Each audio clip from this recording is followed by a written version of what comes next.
Good morning, good afternoon, good evening, everybody. This is Kero Riri Paddle, and today I'm sitting down with Minny. How are you? I'm great. How are you? I'm awesome. It's so great to have you here. Thank you for coming by. I'm glad to be here. I'm very excited. I am too, believe me. So, as I was saying a little bit earlier, I wanted you on because I am a huge fan of your cosplay, and not just your cosplay, but also your art and how you curate your social media. Also, you have such a bubbly personality. I feel that many others would love to get to know you better. Oh, thank you. Yeah, so I am a cosplayer and an artist from the GTA. Um, Honestly, I would consider myself a pretty new cosplayer. My first cosplay I've ever done was probably around 2014, but I only really started getting into it when the pandemic hit. I think it was just a need to be creative and a need to have something to do being at home and feeling like, oh no, nothing to do right now. So I think that's why I really jumped into it and really started using my social media more. I see. And we're going to get into the topic of your social media. It seems like you were born for this content creation and getting your followers up because you've done so much in such a short period of time. But Thank you. could you tell us a little bit more about the how of how you got into cosplay? What about it brought you into this scene, and what about it is keeping you making all of these great waves? I think really how I got into it was just my love of different shows or video games. And for many years, I've been seeing so many amazing cosplayers. And I'm like, oh, I really want to do that. And I'm also an actor in my day to day life. So just the idea of getting to dress up, oh, it was such a big thing for me. And I think I just really started getting into it once I started going to conventions. I don't go to many conventions. I really only went to Fan Expo every single year with my older brother and my stepmom. And I think really what's been keeping me here is that I just want to make friends in in this community. And I think because I feel new to this community, I'm just everything is so exciting. Everything is so new. And I just see people and I just want to make friends with them. So yeah. Wow, that's really cool. You seem so bright and excited, and you're really looking forward to your new journey in cosplay. Yeah. All right then. So you said you're into a whole bunch of different shows and stuff, and I guess games. Can you tell us what series you're into? Oh my goodness. There are so many. Tell us all of them. My account, what I'm primarily known for is my haiku content. Gotta love them volleyball boys. I'm also recently been really into Genshin Impact. That's a new thing. I think a lot of people have just jumped onto that recently, and I thought that was pretty cool. I'm also a big fan of the Fire Emblem series. I played multiple games. I like strategy games, so I think that's pretty cool. Um, what else? Oh, there's so many things I can't think right now. Well, how about we talk about games a little bit then? Okay. Fire Emblem. I love the Fire Emblem series. I've been playing it on and off for a very long time now, but Genshin Impact, I had to stop playing that game. It killed my wallet. Really? Oh, I totally get that. Oh, it's so embarrassing how much money is spent on that game. And I have friends who've spent even more than me, but I can't help it. They can't help it. It's just such a quality game, and you want to get further and Yeah. further with it. Honestly, I was very shocked because I've never really played gacha games before. My brother actually introduced me to it, and I was like, okay, I'll see what it's about. I'm not really into it. But then when I really got into it, I'm like, wow, the graphics are beautiful. And I'm like, oh, there's an actual story. And I'm like, now I'm invested. Now I want these characters. And now every time there's a 5-star rollout, I'm like, I have to pull them. I swear Genshin is the Hollywood version of gacha games. It's Oh so my well done. And they know how to bleed us for everything that we have. I'm ready to sell organs just so I could keep on playing. Yeah, it's oh my goodness, just the amount of work they have to do to grind to get to actually level up your characters and to get them artifacts and good weapons. So many hours have gone into that, and I'm like, great, I don't have a life anymore. It's just Genshin. I used to grind Hearthstone, and I really thought like that was grindy. No, no, no. Genshin is grindy. I've learned my lesson. Definitely. Haikyuu, you said you're into as well. Yes, very much so. What about that series do you like? Oh my goodness. I think when I really think about it, it has a trope that I'm very much into, and it's the found family trope. I love it when characters are very, they might not like each other at first, but the more that they work together, they grow to love each other more. And I think why I love it so much is that I can kind of relate to it in a sense. There's some characters in the show that aren't necessarily playing volleyball because they want to become volleyball players, but they're playing it because they want to do it with their team and they have so much love for their friends. And I felt that before. I used to be in a dance team, and for a while I fell out of love with dance, but it was the team that was keeping me there because I just loved being around them for so many hours of the day, and they just made everything so much better. So I see that a lot in the Haikyuu characters, and I think that's why I love it so much. Wow, that's nice. Aside from Haikyuu, what other anime or manga are you into? Oh boy. I'm really into Demon Slayer. I feel like that's a very popular one. Nice. I think it's beautiful the way it's animated, and as an artist, I can always appreciate good animation. One series that I will forever love and I will forever be waiting for is Hunter x Hunter. I'm waiting for it to come back. You have the 1999 version and they stopped, and then you have the 2011 version and now it's stopped. Now I never know what's coming back, but I'll be waiting. You, me, and many other people. I love Hunter. I literally grew up with Hunter. I was reading the manga Oh yeah. before the anime came out. Like, my uncle was very much into manga and anime, so Wow. he put me on a lot of like early shonen. Oh yeah. And it breaks my heart when I think about it because I don't know if we'll ever get a real ending. And if we do, will my kids be like, man, I can't wait for them to bring back Hunter. Hunter 2024 was so good. Oh my goodness. I've been telling my brother about that. I'm just like, yeah, my kids are going to be waiting for another anime adaptation. For real.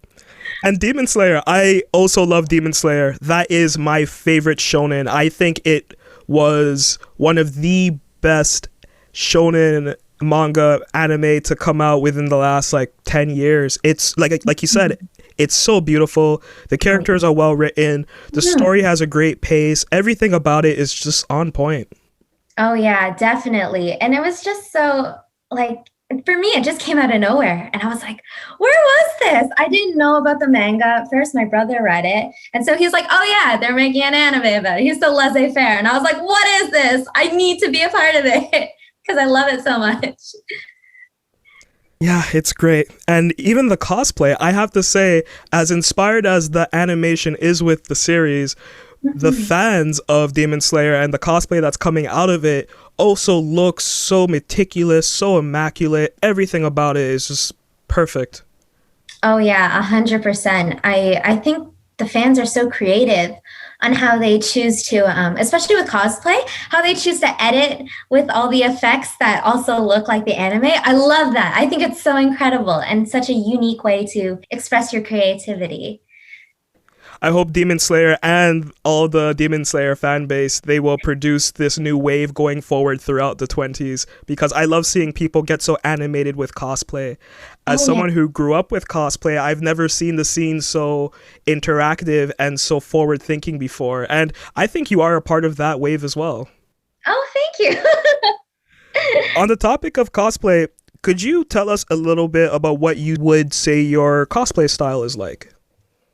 My cosplay style. I think my cosplay tends to be a little less, how do I put it? Because I see a lot of very beautiful cosplays where they're very animated with the way that they do their makeup.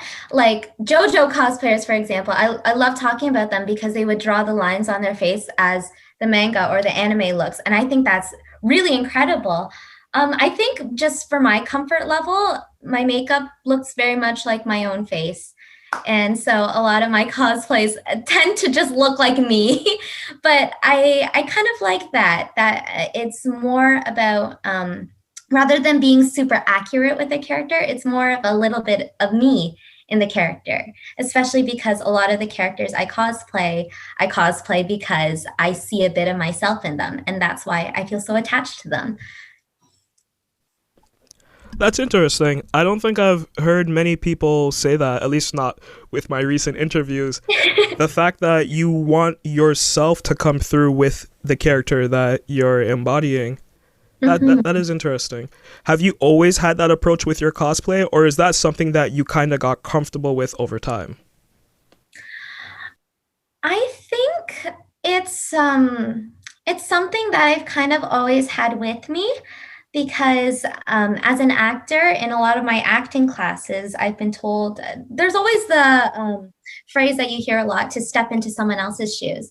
But in acting, a lot of the times you don't want to step into someone else's shoes because that kind of separates you from the situation. And in a lot of acting, you want to be as open and vulnerable as possible. So I've always been putting a little bit of me into every character I would portray. And so the same thing with cosplay. I find that if I'm going to be portraying the character, I would like to portray it in a way that feels honest to me and vulnerable to me. So I can also feel the way the character feels, because I think that's a very important part of cosplay for me, actually, to really feel the way the characters do. So if you saw, let's say, the new kawaii waifu of this season or whatever, and it was a show that maybe you didn't watch, but you can tell that it's popular, would you still cosplay as that character, or would you feel more comfortable actually knowing who the character is, watching the series before even trying to attempt that sort of cosplay? Yeah, very much the latter. All the characters that I cosplay, they have to mean something to me. And I think dressing up to dress up in as a cute kawaii waifu, I think that's super fun too. Like doesn't want to do that? But I think if I'm going to go all out and put a lot of my time and dedication into making a cosplay or investing money to purchase pieces for a cosplay, they have to be something that has had an impact on me, something that really means a lot to me. So all of the characters that you really see on my Instagram page are characters that I'm like, yeah, those are my characters. That's awesome. Thank you. You mentioned the conventions that you've been to in the past. What kind of vibe did you get from conventions? You haven't been going to them that long, but I'm sure you've loved them enough where after the whole COVID thing is over, you'd want to go to some more events. Could you tell us about what experiences you like and what you look forward to? Oh yeah, definitely. A lot of like I said before, I've only ever gone to Fan Expo. I was supposed to go to Anime North with my brother, but that didn't happen because of COVID, unfortunately. But ever since I was younger, I used to watch a lot of those convention vlogs that people would put on YouTube. And then just seeing them go to parties and make friends, I'm like, oh, I want to do that so badly. But I've never really had the chance to. Either I was too young to go and go be a part of these parties, or just I didn't have anyone to go with. And I hope that once this is all over, once we can go back to conventions, I can actually go and make friends at these, because I think that's one of the parts that makes the biggest impact on the community, is making the friends, making those connections. Absolutely. Especially recently, now that anime and cosplay and gaming is so mainstream, You Mhm. have so many people from so many different walks of life that are interested in this hobby, or it's even their career. So it's easy to make friends with someone else who's so passionate about it. And Yeah. yeah, I feel you especially. You have such a bright personality. You'll probably make a lot of friends once we're all able to come and hang out again. Oh, thank you. I really hope so too. I don't have many people to talk about anime and games with, and I'm like, oh, I wish I had more friends to talk about this stuff with. Give it time. It'll come. It'll come.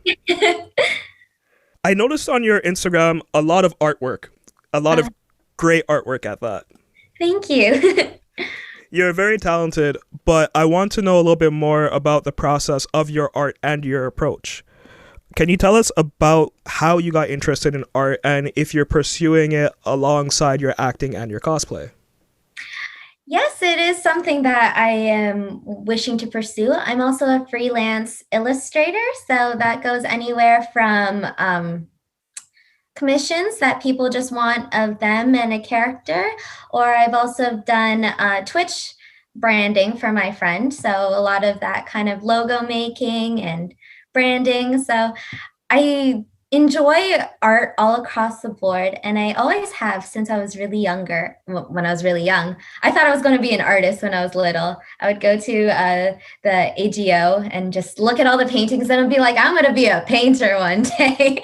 And I mean, I guess I am in a sense. I'm a digital painter, but not as I thought I would be. But yeah, I've always loved it, and I still really enjoy it.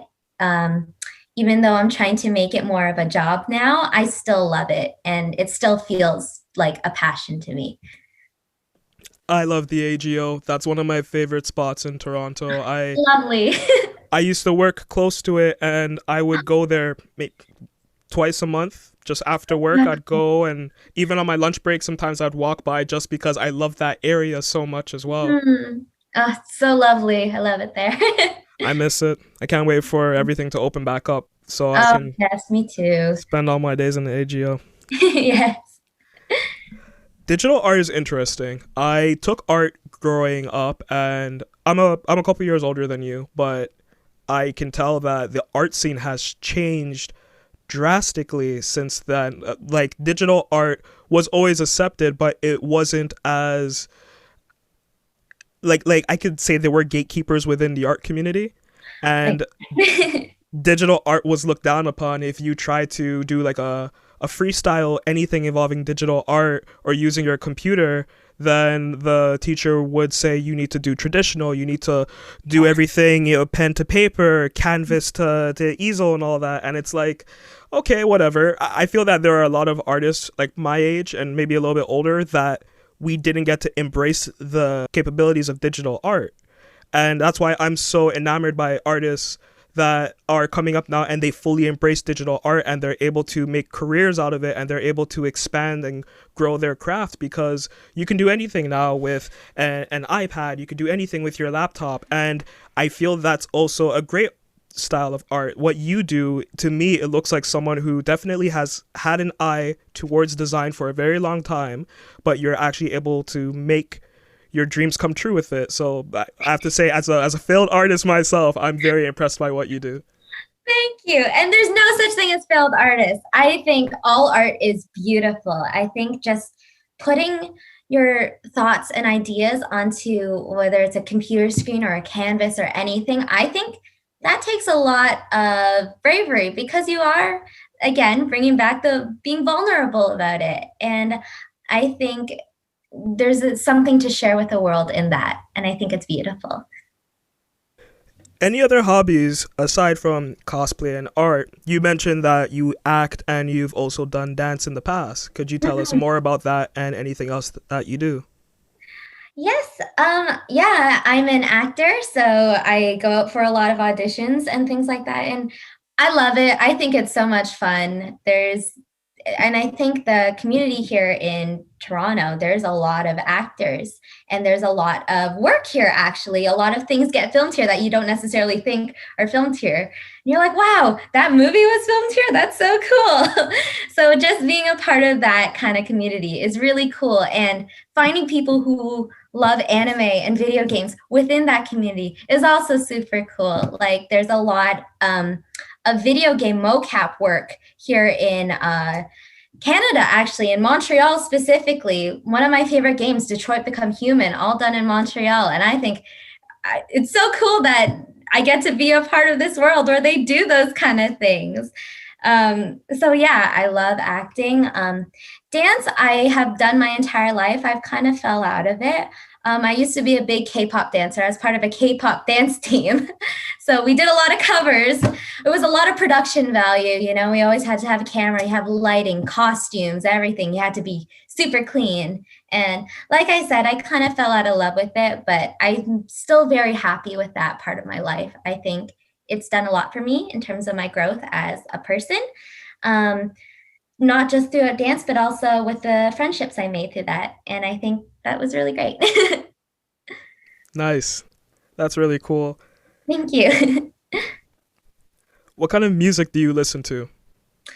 Oh, my music is all over the place. I mean, as an anime lover, I listen to a lot of anime OSTs. That's just that's just a given. I listen to a lot of Studio Ghibli things when I'm working, just because I love to hear orchestras and things like that. But on the flip side, I also like a lot of, I guess, indie music. My brother classifies it as sleepy music because he says all of my music sounds like it would put you to sleep. And I'm like, okay, I don't know what to do. I've heard that. But yeah, I also love very upbeat pop songs. Like I said, I used to be in a K-pop dance team, so a lot of K-pop there. Yeah, I love musicals. I'm a big musical theater nerd, so there's also that. My Spotify is just a conglomeration of everything. I don't even know at this point. Yeah, I feel weird asking that question now because everyone listens to all sorts of music nowadays, Yeah. right? Like the music I was listening to 3 years ago is not the music that I'm listening to today. Like, Yeah. I listen to a lot of, like, I listen to K-pop because my friends were into K-pop and I was never into K-pop before, but they put me on. And then like K-indie, I love K-indie now. There's a lot of like, even like Canadian K-indie artists that I listen to. I love country music. I love like trap, like deep trap. I love old school R&B, but like the old school R&B that never made it past the top 40. Like I love so many different things. And if you look at my Spotify, it looks like this person has 18 different personalities because it's so many different genres.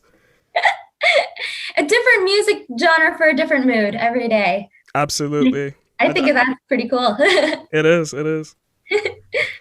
But I guess you seeing how you dance to K-pop, you must love K-pop, right? Yes. I mean, I wouldn't call myself like a crazy K-pop stan. Like there's certain groups that I follow that I'm like, yeah, I like their music. And I think just a lot of the K-pop industry is, first of all, we can get into the K-pop industry. There's a lot of things messed up with it. But I think their production value and just their presentation on music and the performance, how they dance and how they do their stages, I think it's just really interesting to watch. You don't really see it that often. And I really do love that aspect of K-pop. Yeah, it's great. If you're someone like me who loved Britney Spears and NSYNC and all of those like groups, seeing the K-pop version of that, which, you know, it's essentially built up atop of that. It's like the perfected version of it because like they're so hyper talented and they can all dance and sing so well and they act and they do everything. Like you said, it's an entire production. Everything looks great. Crazy. Oh yeah, it's definitely crazy.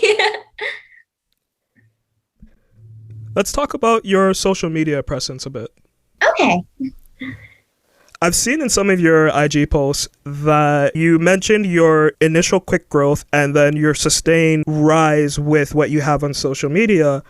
Do you have any idea how this all came to be? Because I obviously don't know what social media you had prior to this, but from what I see with your cosplay, a lot of people have picked up on your work, which is great, but over the course of like a year-ish or so, it's incredible, your growth. Yeah, it was quite surprising, may I say. Um, Actually, yeah, I've had this account for a few years now. I've never really done anything with it. I posted things on it and then I delete it. It was never really anything concrete. It wasn't until I made a TikTok that's when things really started getting. And the way I made a TikTok, it's really funny. It was actually off of a dare. Um, I don't know why. I was so against TikTok in its early days, like when it first became a thing. I was like, no, I'm never getting a TikTok. Why would I do that? And then I had a friend who was like, you know what? If you had a TikTok, I think you would get quite a following. I'm like, nah, I'm not going to do it. And then so she posted on her personal Instagram, just like, who thinks that she should make a TikTok? And That's a good friend. and everyone said, yes, she should make one. I'm like, great. And so just kind of like, fine, I'll make one. I'll make one and then I'll be done with it. And so I was just scrolling through TikTok. I mean, at the time, it wasn't curated yet. TikTok didn't know what I liked. So I was just mindlessly scrolling. And then I found, what is it? A trend, a challenge, I guess. And essentially it was the TikToker, they would just pose and then they would be freeze framed and then they would have a drawing over it of them in the pose with an anime character. And I saw that and I was like, okay, that looks fun. I'll do that. And since I like art too, I was like, why not? I'll just mash them together. And so I did that with my favorite character from Haikyuu, Kuro Tetsuro, and that blew up. And that was really shocking to me and honestly really scary. Like I've never had so many eyes on me before. And so a lot of that growth from TikTok moved onto my Instagram. And I think I got really overwhelmed at first. I felt like I had to be like, oh no, I have to please all the people. And I'm actually quite surprised how much I've sustained over since that initial growth period, because I am a believer for myself, at least, that I don't want to be posting if it's not what I feel like doing. So I know a lot of people, and I think it's great to grow your social media. And I've worked in a marketing company before. And to really grow your social media, you should be posting on a schedule, right? So your audience knows when you'll be posting. They know you're constantly posting and that you're active. But for me personally, because my account is more of a portfolio, something personal to me, that I feel like if I were to put myself on a schedule, then it wouldn't be coming from a place that I wouldn't be posting things I'd be 100% proud of and be happy to post. So I don't post on a schedule. I kind of post what I want and when I want to. And I've stayed with the same amount of followers since then. And I haven't really been growing, but part of me is also okay with that because I know that I'm putting out there what I want to put out there. I like that. I like the fact that you can acknowledge what worked for you in the past, but what you feel comfortable with now. A lot of people get caught up with the numbers and they get caught up with the eyes that are on them, and they start bending their will to what this faceless audience wants from them. And then it really does warp the person's output. Definitely. Good on you. Good on you. Thank you.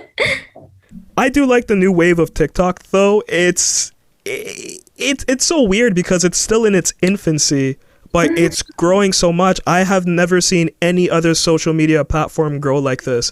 I'm also in marketing, and to have clients come to us and they ask us, like, how can we get on TikTok? Well, you sell kitchen utensils. Yeah, but we want to get on TikTok. Okay, I'm sure we can figure something out for you because the platform is still so young. You can find anything there. It's such an interesting platform to see a platform grow the way it has, and also seeing the content that comes out of it.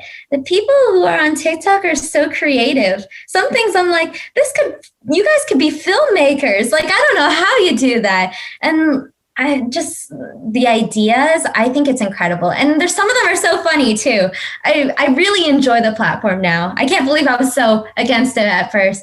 Because now I'm like, oh, I love TikTok. And the best thing about TikTok is it's for everyone. People felt Facebook, Twitter, Instagram, they were kind of like for segmented demographics. TikTok is literally for anybody. Whatever you're into, you can find it or create it on TikTok and it will be appreciated. Oh yeah, 100%. And I think some of the content that there's some really wholesome content on there of like people's grandparents. And I'm like, yes, I love that. Sure, do whatever you want. Or like their pets. I love seeing people's pets, especially when they have interesting pets like, oh, I have a frog. I'm like, that's so neat. I love frogs. I love frogs too. Not enough to own one, but enough to like the video and move on. Oh yeah, definitely. Do you have any tips for up and coming cosplayers or social media influencers? Tips. Oh, that's hard, especially because I feel like I'm quite new to it too. I think a big part of it, I mean, what I'm about to say kind of goes against what I've said earlier, but hear me out. I've said that putting a bit of vulnerability in your content, I love doing that because that's how it connects back to me. But it's also very important to draw the line where your online persona is and where your real life is. It's very important for your own health to not take comments so literally or at face value, because that can really damage your self-esteem. And you want to protect that, protect yourself from things that happen online because you can't really control it. So I think for new people, especially younger content creators, I see a lot of really young kids on TikTok who are cosplayers. And it makes me sad to see them get so affected by a lot of negative comments. First of all, they shouldn't be getting these negative comments. They're kids. But at the same time, I think it's very important to have that kind of distinction where your real life stops and where the online persona begins, and be able to keep them in separate enough places that you know how to distinct when you're in your own self and when you can become this character. And I take it that's something that was trial and error for you. Maybe you didn't feel like that right away. Oh yeah, definitely. A lot of trial and error on that. I think especially when I started posting pictures of myself, I would get a lot of unsavory comments or DMs from people. And it used to scare me a lot because I didn't know how to respond to them. But then I just remember, you know what? Sometimes people have problems, or they can't really distinct a person from a character, right? So they'll see a cosplayer and they're like, oh my goodness, you're that character. And then they'll send you a bunch of comments that might make you feel uncomfortable. So you can't really control those people, unfortunately, as bad as that those things can get. A lot of harassment comes from that. But being able to separate yourself from that and being like, okay, this is online. I'll block this person and protect myself. I think that's the most important thing as being a person online. That's great advice, Minny. Thank you. What did your friends and family say when you started cosplaying? Actually, a lot of my friends don't know I cosplay. So is this the big reveal? Kinda. Oh my God, don't I feel special? I should have worn something a little better than this. Okay. So my family members, of course, they know I cosplay. They'll just like knock on my door and then I open it. I'm like, huh? And they're like, what are you doing? Sometimes I'm in the middle of putting on my makeup, so I only have a wig cap on, half an eyelash, and they're like, what is going on in here? I mean, I've always done dress up stuff, so they're like, this is kind of normal for you, but whatever. They think it's pretty cool. They think it's an extension of my creative side, of my artist side, and I'm very lucky to have very supportive parents and very supportive family around me who really think that, this is good for you. It's a good expression of your art. Like I said, a lot of my friends don't know I cosplay, so I guess we'll see what their reaction will be after this. Well, you're so into cosplay and you're good at it too. So I'm sure when they see, they might be shocked, like, "Oh my goodness, Kero, why are you dressed as Mikasa? That's so weird." And it's like, "Yo, this is what I do. I cosplay. Accept me Yeah. for who I am. I'm Mikasa Ackerman sometimes." But no, it's so great. People who cosplay now, they put so much more effort into it today than back in the day, back when I was seeing what my uncle, when he went to conventions and he would take pictures and write like blog reports, convention reports, what I would see, like, not to beat down on previous cosplayers, but it seems like the norm back in the day was what you would consider low effort cosplay. And Mm. now today, maybe it's because we have social media as an extension to express ourselves, but cosplay has been elevated so many more levels that even if it does come as a surprise to someone to see their friend cosplaying, you tend to really appreciate what they do when you see how much effort and how much they love it, compared to back in the day when maybe you would get shat on a little bit for wearing like undersized clothing for a character that no one could really recognize right away. But who am I to judge? Yeah. What do you think about the Toronto cosplay scene from what you know so far? From what I've seen from the past interviews you've done and from what I've seen online, it seems Oh quite. goodness. I mean, just the people just seem so friendly. Like I said, that's what just makes me excited to get out there and meet more people, because I feel like we've built up a lot of safe spaces for us to be able to be kind of quirky and kind of doing our own thing, and everyone accepting that, which I think is really cool. Like, we have a lot of fashion subgenres here that have their own kind of meetups and stuff, which I think is really cool. And so, same thing with cosplay, the way that they have specific show meetups, I think that's really cool. And I would really love to be a part of that. So I think what's happening is great, and I think it should continue. You're very optimistic about the scene. But yes, there is a lot of good, and the people who I've been fortunate to have done interviews with so far, they are pillars within the community, and they're also really cool. And they say the things that, like, what you're looking forward towards. There's a lot of great meetups. There's a lot of great subgenres. Cosplay is just very huge now, and it's only going to get bigger throughout the 20s, I believe. Oh, yeah, definitely. I think so too. So, on that topic then, how do you think cosplay is going to change throughout this next decade? Anime is at an all-time high for popularity. Streaming is what everyone seems to do, and many, they leverage their cosplay into streaming. But how much more can cosplay grow even when conventions come back? I I have no idea. I mean, just looking at like the film and television industry, the way it grows, and then now you're bringing it onto another level where it's so much more accessible. You don't need a camera crew. You don't need all of this stuff to create really quality and good content. I have no idea, but I'm excited for it. I think it's going to be so fantastic. Like, already, I love what I'm seeing, and I feel like I'm just going to see more of it, and I'm so excited for that. Nice. Awesome. I'm excited for you. I hope this works out for you. I hope you don't burn Thank out. you. Thank you. I hope so too. Minnie, what would you be doing if you weren't cosplaying or acting? Oh, wow. I feel like I would be more into business digital marketing. That's what my mom does, and I think I would probably follow in her footsteps. A lot of the things she's taught me over the years, I've also used for my own things. And I think, yeah, if I didn't have this other creative outlet, I'd putting my creative juices and my creative energy into helping other people market, like the same thing you do. I think marketing people are so cool, the way that they can just make people look good. I think that's so neat. Yeah, marketing has really changed over time. Like, one of the reasons why I wanted you on my channel is because I think you are good at marketing.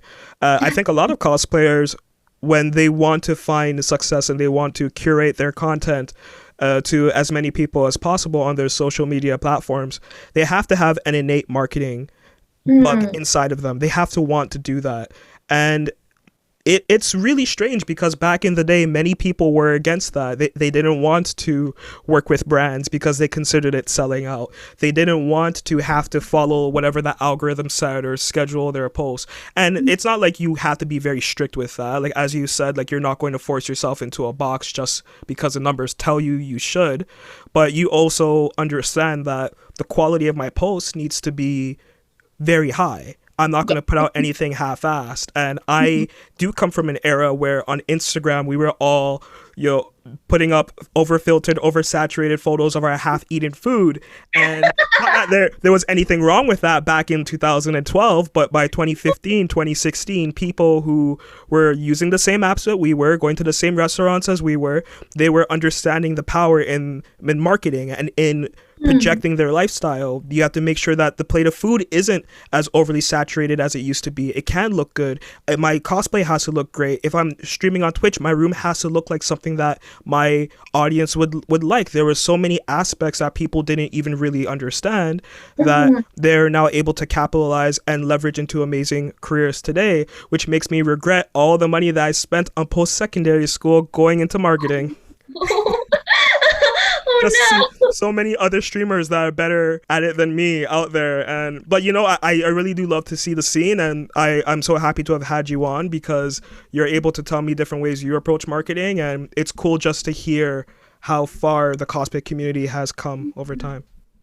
I think it's pretty interesting, even though I haven't been in it for so long. Just seeing what a lot of people are doing and the way that they're putting themselves out there and the amount of reach they get, it's quite incredible what you can do on these platforms nowadays. Minny, I want to say thank you so much for coming on.